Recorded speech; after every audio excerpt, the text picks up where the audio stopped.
This is Sean with Voices of Racing here at Silo for Silo Car Stories. And sir, what's your name? Jeff Gilbert. And you've brought in today, what would you bring in today? It's a 57 Volvo TP21. It's a all-terrain radio vehicle from the Swedish Army.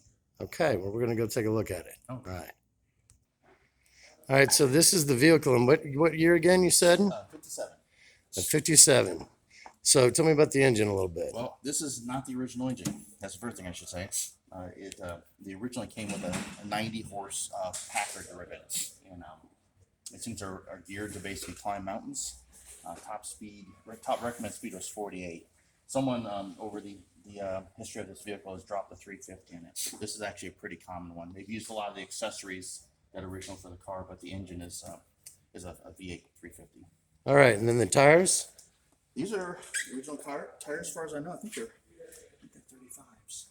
I didn't bother looking at it. 16.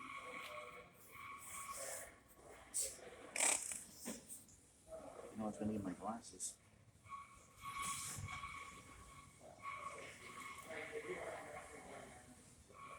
So think about 36? It should be 35s. 35s? All right, so the front of this thing, this is basically original issue? Yes. Yeah. The only thing that's new here is the plates. This is a UK registration. UK registration, huh? Yes. Yeah, and that's where I found it in England, and I just imported it probably. Did you just find it online, or? Yeah, I imported it 3 months ago. Yeah. You see, there's some extra things. This is actually a mount for a mast antenna. Okay. This thing had short and long range antenna communications capabilities. On my other one, I use this for a flag. Dark out lights on the lights. I talked with a retiree from the Swedish Army at SEMA in 2019, and he said they would drive with these driving lights on. Okay. You can't see them from the air because of the hoods. All right, let's come around here to the side. So, essentially, this is a four-seater. Yes. Right? You mind opening the door? Let's Sure. take a look inside here. So, kind of describe the dash and what's going on here. Well, it's all in Swedish, so it makes it a little bit difficult sometimes to work with. This originally had a manual transmission. They've switched over to automatic on the floor. It's got a high and low drive and four-wheel drive or two-wheel drive. I can probably show you these knobs, but frankly, it might be easier on the other side. What are all the knobs for? Well, some of these are, one's fresh air. We have a heat in here. There's a choke and a gas setting. The ones I use the most are the headlight setting. And it's odd on this one because I don't know if this is standard, but to the right is actually off and up and down is on. The turn signal is kind of funny. If you want to turn left, you actually turn this. It's like the bottom. This is left. That's right. Huh. Turn the key. It's got a starter button over here. And again, I don't know if that's standard, but that's the way mine is. And does this use diesel? This one is gas. This is gas. All right, let's look at the back seat. Originally, these come with a map table off the back, or in the back here, and the commander would be watching over maps. Get out the top here, binoculars. I guess they were looking for the Soviet army to invade Sweden. Wow. So it's got a hatch to be able to get a higher look. Yeah, and it had a pull down shade that you could use. And when he was transmitting on the microphone, these lights would come on the side. These are dark out lights also. And hatches. Some people said it might have been for a gunner. I think it's just an observation hatch.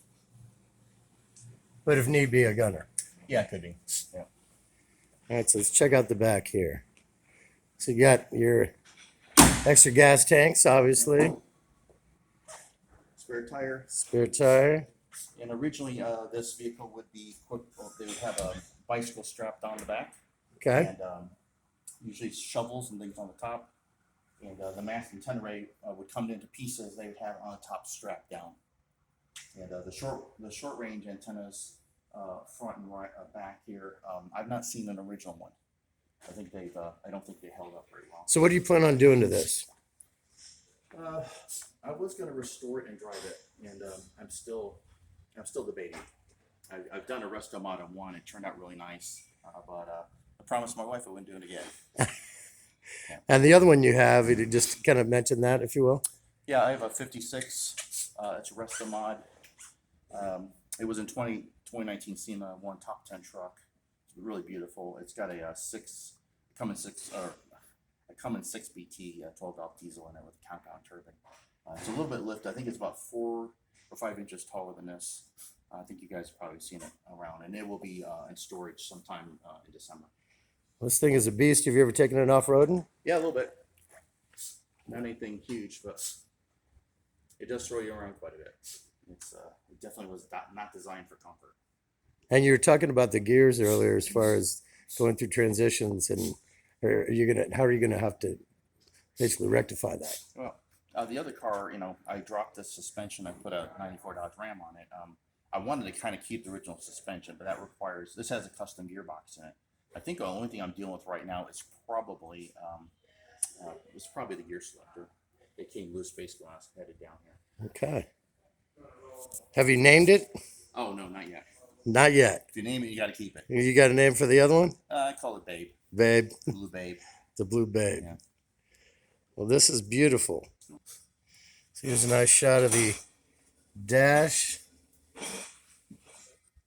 and the numbers. You see someone tried to retrofit turn signal indicators on the tree there, and there's this is funny to admit this, but they've added some extra switches down there, and I have no idea what they do yet. I got a friend from Sweden, and I'm trying to get him to come out and help me with the translation. I of course Googled everything, but it was a military vehicle, so the descriptions aren't great. Right. And then what's this pipe going through the middle? That actually provides heat to the back. Gotcha. You gotta keep that commander happy. All right. All right, Jeff, I really appreciate your time today. I think this is a beast that, whatever you do to it, I'm sure it's going to look a little bit better, but this thing is a old war hero in its own right. It's these TP21s, they call them Suggas. They're a great car for resto mods. I've seen, there's probably 4 of them that I know of. It comes out looking really nice, and it's very unique. We think, talking to experts on the internet, several different countries, we think there's about 125 of these in the world that will roll. Wow. It's pretty rare. Okay. Well, thank you. And this will be at silocarstories.com, and I'm with Voices of Racing, and we appreciate your time today. Great. Thanks. You got it.